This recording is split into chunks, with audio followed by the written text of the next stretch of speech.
کا مکہ فتح ہو گیا تو میں نے تو ان کی بیٹی پر قاتلانہ حملہ کیا، مجھے کون معاف کرے گا؟ حبار بن اسود بھاگ گئے، طائف چلے گئے، وحشی بن حرب بھی بھاگ گئے۔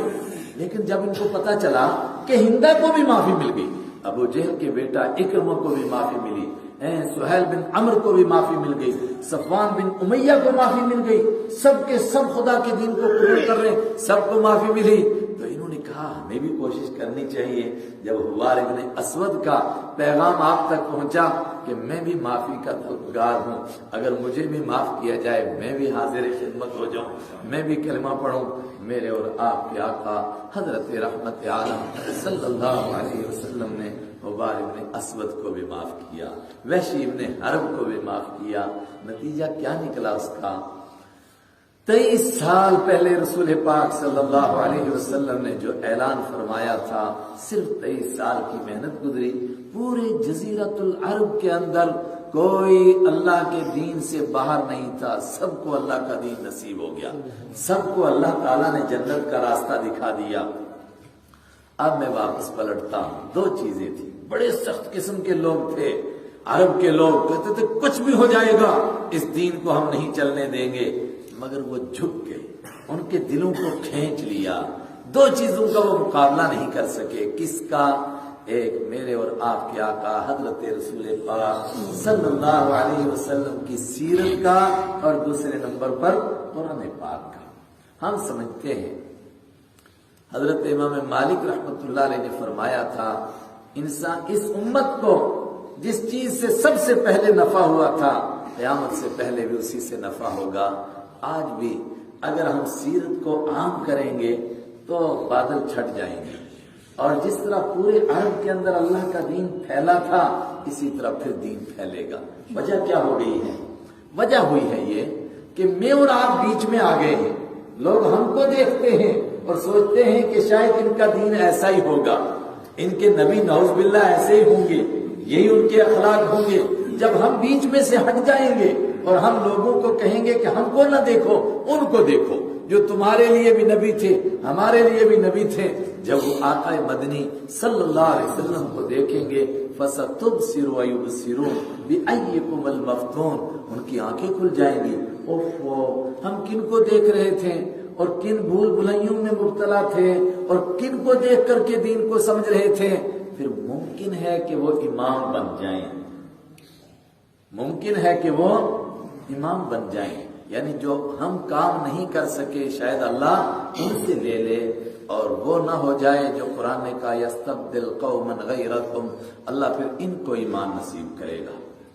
آپ فرمائیں کہ نہیں، اگر اس طرح کے کلمہ پڑھنے والے بے دینوں کو حضور کی سیرت مل گئی تو اللہ ان کو بنا دے گا ویسا جیسا بننا چاہیے، اور ان کو بنا دے گا جن کو کلمہ بھی نصیب نہیں ہے، تو پھر ہمارا کیا بنے گا؟ تو اگر آپ بیچ میں حائل رہیں گے تو کیا ہوگا؟ سورہ نحل کی ایک آیت ہے اور آخری موقع پر ہے، اس کو اپنی جگہ کبھی پڑھیے، اس پر غور کیجئے۔ اس میں فرمایا گیا وعدہ کر کے وعدہ خلافی نہیں کرنا، وعدہ خلافی نہیں کرنا، معاہدے کے خلاف نہیں کرنا، جھوٹ نہیں بولنا، دھوکہ نہیں دینا۔ اگر تم ایسا کرو گے تو کیا ہوگا؟ فرمایا تمہاری وجہ سے یہ ممکن ہے کہ کچھ پاؤں اسلام کی طرف اٹھ رہے تھے، اللہ کے دین کو قبول کرنا چاہتے تھے، لیکن وہ تمہیں دیکھ کر پیچھے ہٹ جائیں گے کہ بھائی مسلمان تو ایسے ہوتے ہیں، کہیں ایسا نہ ہو کہ اس جماعت کے اندر ہم آئیں اور ہمارے لیے بھی یہی مصیبتیں ہو جائیں۔ تو پھر کیا ہوگا؟ اگر کچھ لوگ ہم کو دیکھ کر پیچھے ہٹ جائیں گے تو فَتَذُوقُوا السُّوءَ بِمَا صَدَدتُّمْ عَنْ سَبِيلِ اللَّهِ، تم بدترین عذاب کا مزہ چکھو گے اللہ کے راستے سے لوگوں کو روکنے کی وجہ سے۔ میرے ساتھیوں، یہی مقصد ہے کہ کسی طرح لوگوں کو حضرت رسول اکرم صلی اللہ علیہ وسلم کی سیرت معلوم ہو جائے۔ ہر درد کی دوا ہے، ہر درد کا علاج ہے اس کے اندر۔ آج کہتے ہیں بیویوں کے ساتھ نبھا نہیں ہو رہا ہے، رسول اکرم صلی اللہ علیہ وسلم کو دیکھو نا، آپ 9 بیویوں کے ساتھ کس طرح نبھا کر رہے تھے۔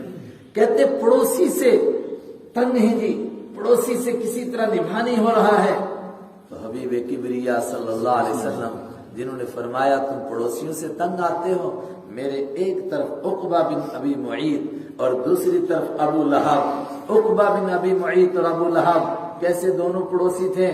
کہا پورے مکہ شہر میں دیکھتے رہتے تھے کہ کہیں بھیڑ یا بکری نے بچہ دیا ہو تو بچے کے بعد وہ چھوٹا سا جو گوشت نکلتا ہے نا، اس گوشت کو، اس گند کو لاتے تھے صرف کس لیے کہ میں نماز پڑھتا تھا اور نشانے آزماتے تھے کہ کس کا سیدھا جا کر کے ان کے سر پر لگے۔ ایک دن پھینکا، میرے سر پر تو نہیں لگا، خدیجۃ الکبریٰ کی ہانڈی میں سیدھا جا کر کے گرا۔ وہاں میرے یہ پڑوسی تھے، میں نے ان کے ساتھ گزارا کر کے دکھایا۔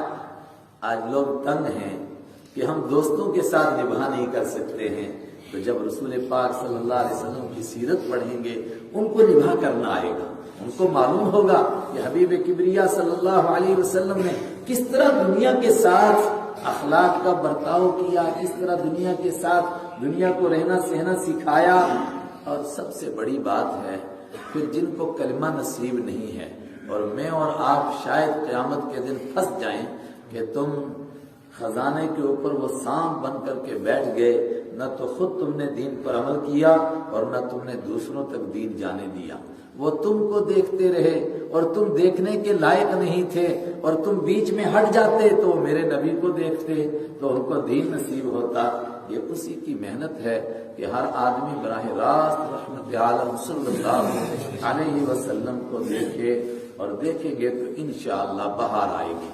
اسی کے لیے ساتھیوں نے کوشش کی، سری نگر میں بھی مختلف مقامات پر کی، آپ کے یہاں بھی کی ہے کہ یہ سیرت کی ایک کتاب ہے، سیرت کی لاکھوں کتابیں ہیں، اس میں تھوڑی سی ایک کوشش ہے کہ پڑھنے والے کے دل میں کچھ درد پیدا ہو، کچھ کام کرنے کا جذبہ پیدا ہو، اس کو لگے کہ جو کچھ حالات میں آج دیکھ رہا ہوں اس سے تو لاکھوں گنا زیادہ حالات وہاں تھے، اس کے باوجود دین کا کام کیا گیا، اس کے باوجود انقلاب، اتنا بڑا انقلاب آیا، تو میں کیوں نہیں کچھ کر سکتا ہوں؟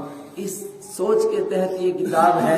اسی کے لیے عام لوگوں کو دی گئی، مطالعہ کرو، مطالعہ کر کے اس کے بعد میں اسی سے کچھ سوال بنائے جائیں تو ان کے جواب دو۔ آج آپ کا اسی کے لیے جلسہ ہے، آپ کے اس علاقے کے بچوں نے بھی اس میں شرکت کی، جن ساتھیوں نے اس کے لیے محنت کی ہے، اللہ تعالیٰ اپنے خزانے غیب سے ان کو بہترین جزا عطا فرمائے، اور جن جوانوں نے اس کے پڑھنے میں محنت کی ہے، آج سب کچھ آدمی کو ملتا ہے مگر پڑھنے کا وقت نہیں ملتا ہے۔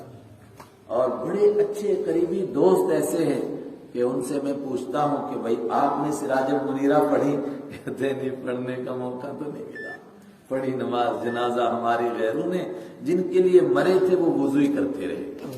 میرے ایک دوست ہے، اس نے چھوٹی سی کتاب لکھی، تو اس کتاب کو مجھے بھیجا اور اس میں 500 روپیہ بھی بھیجا ساتھ میں۔ تو میں نے فون کیا کہ یہ 500 روپیہ زکوٰۃ کا ہے، امداد کا ہے، صدقے کا ہے؟ کہنے لگے یہ کرائے کا ہے۔ میں نے کہا کس چیز کا کرایہ؟ کہتے لوگ پڑھتے نہیں ہیں، آپ 500 روپیہ لے لیجیے، کم سے کم میری کتاب ایک مرتبہ پڑھ لیجیے۔ ایسے وقت میں کہ جب موبائل شریف نے یہ حال کیا ہے کہ نہ کوئی اسکول میں پڑھتا ہے نہ مدرسے میں پڑھتا ہے، ایسے وقت میں اگر کچھ لوگوں نے پوری کتاب پڑھی، بلکہ بعض لوگوں نے حفظ کی اور بالکل زبانی یاد، کئی سارے لوگوں نے جنہوں نے امتحان میں حصہ بھی نہیں لیا۔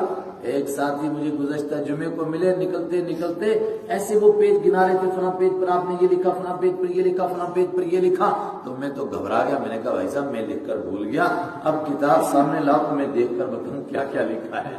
کتنا اس نے یاد کیا، وہ سب لائق مبارکبادی ہیں۔ اللہ آپ کی اس محنت کو بے حد قبول فرمائے اور اس سلسلے کو آگے چلائے، اسی پر ختم نہ ہو جائے۔ ابھی تو بہت سارے لوگ وہ ہیں جن کو آج پتہ چلا ہے کہ اچھا ایسا کوئی مقابلہ ہوا ہے، اچھا ایسا کوئی امتحان ہوا ہے، ہمیں تو پتہ نہیں ہے۔ اللہ معاف کرے، قیامت کے دن کہا جائے گا کہ کچھ لوگ تھے، ان سے پوچھا جائے گا تمہیں کبھی مرنے کا خیال نہیں آیا تھا؟ تو جواب کیا ملے گا؟ وَلَهُمْ أَعْمَالٌ مِّن دُونِ ذَلِكَ هُمْ لَهَا عَامِلُونَ۔ یہ بڑے بزی لوگ تھے، ان کو موقع ہی نہیں ملا۔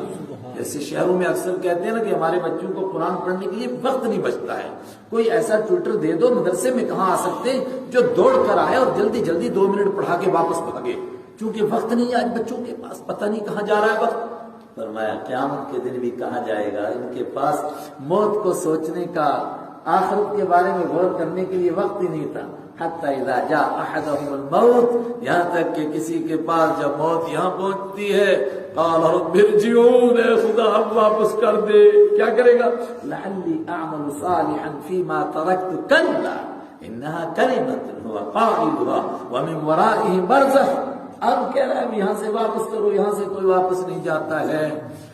ایسے وقت میں ساتھیوں نے وقت نکالا، بڑی مبارکبادی کی بات ہے، اور اللہ کرے یہ سلسلہ اور آگے بڑھے اور لوگوں کو اور شوق پیدا ہو.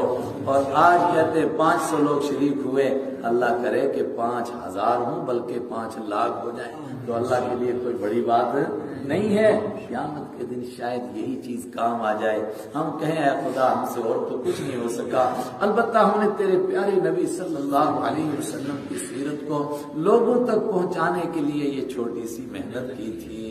اللہ تعالیٰ اس کو قبول فرمائے. وآخر دعوانا الحمدللہ.